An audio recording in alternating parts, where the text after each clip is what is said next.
Today, this morning, I wanted to talk about the future of human-driven transportation, about how we can cut congestion, pollution, and parking by getting more people into fewer cars, and how we can do it with the technology that's in our pockets.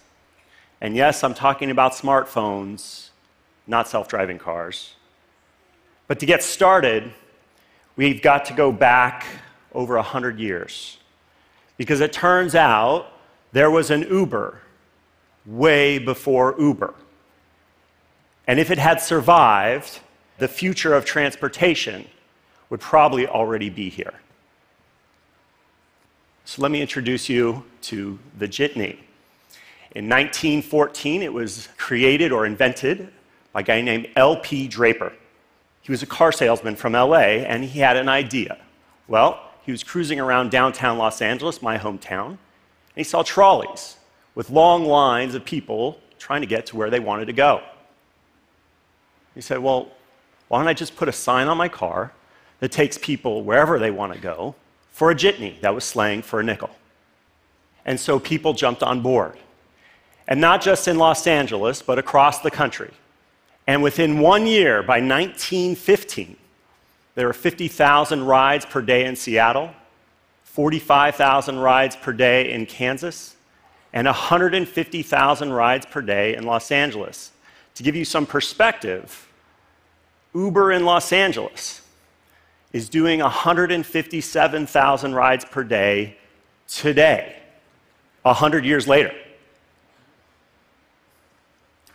And so these are the trolley guys, the existing transportation monopoly at the time. They were clearly not happy about the jitney juggernaut. And so they got to work. And they went to cities across the country and got regulations put in place to slow down the growth of the jitney. And there were all kinds of regulations. There were licenses, often they were pricey. In some cities, if you were a jitney driver, you were required to be in the jitney for 16 hours a day. In other cities, they required 2 jitney drivers for 1 jitney.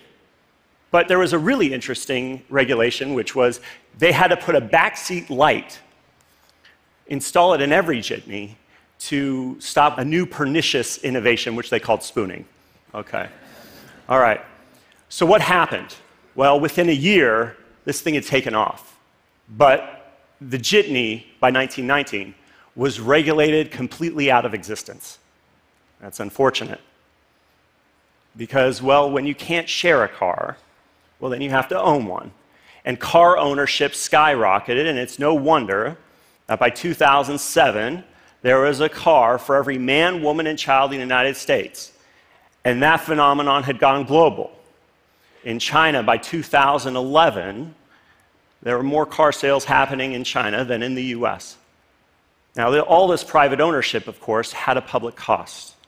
In the US, we spend 7 billion hours a year wasted sitting in traffic.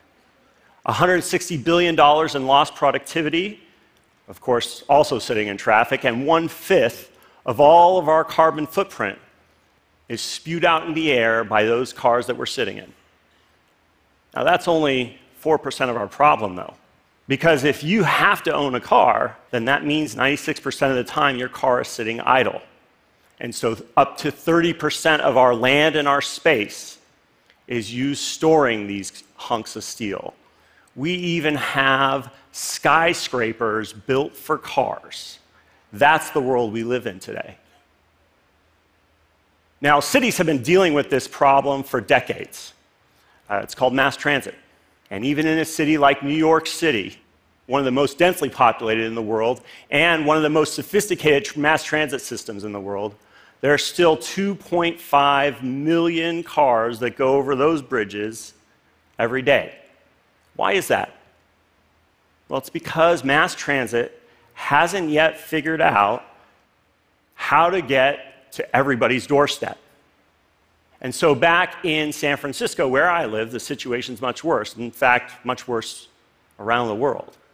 And so the beginning of Uber in 2010 was, well, we just wanted to push a button and get a ride. We didn't have any grand ambitions.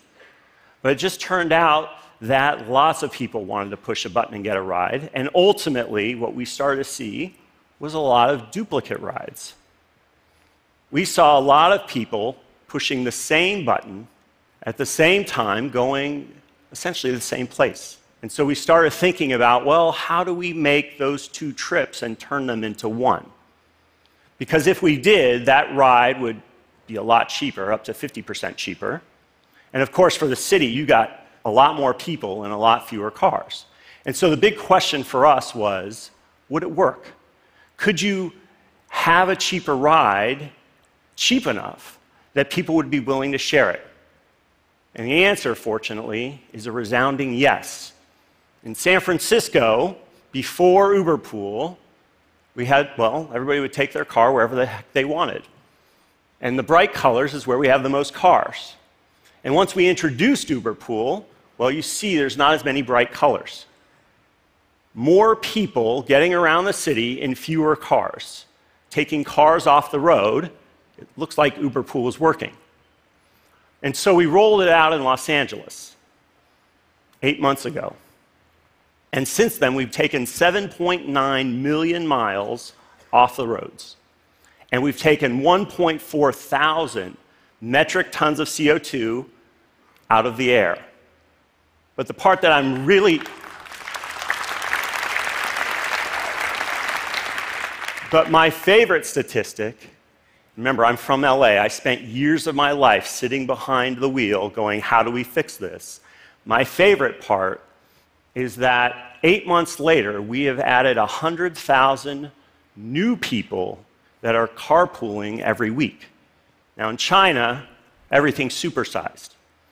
And so we're doing 15 million Uber Pool trips per month. That's 500,000 per day. And of course, we're seeing that exponential growth happen. In fact, we're seeing it in LA too. And when I talk to my team, we don't talk about, hey, well, 100,000 users or 100,000 people carpooling every week and we're done. How do we get that to 1 million? And in China, well, that could be several million.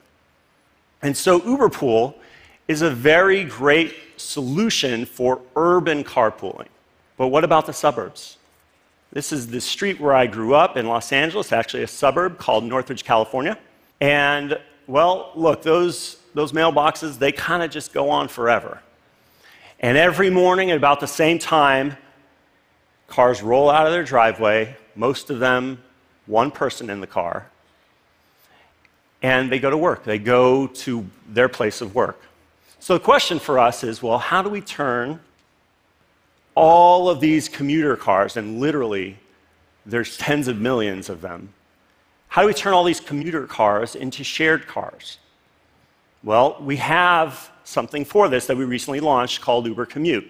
You get up in the morning, get ready for work, get your coffee, go to your car, and you light up the Uber app, and all of a sudden, you become an Uber driver. And we'll match you up with one of your neighbors on your way to work, and it's a really great thing. There's just one hitch. It's called regulation. So 54 cents a mile, what is that? Well, that is what the US government has determined that the cost of owning a car is per mile. You can pick up anybody in the United States and take them wherever they want to go at a moment's notice for 54 cents a mile or less. But if you charge 60 cents a mile, you're a criminal. But what if, for 60 cents a mile, we could get 500,000 more people carpooling in Los Angeles? And what if, at 60 cents a mile, we could get 50 million people carpooling in the United States? If we could, it's obviously something we should do. And so it goes back to the lesson of the jitney, is by 1915, this thing was taking off. Imagine, without the regulations that happened, if that thing could just keep going. How would our cities be different today? Would we have parks in the place of parking lots? Well, we lost that chance. But technology has given us another opportunity. Now, I'm as excited as anybody else about self-driving cars. But do we have to really wait 5, 10, or even 20 years to make our new cities a reality? With the technology in our pockets today and a little smart regulation, we can turn every car into a shared car. And we can reclaim our cities starting today. Thank you.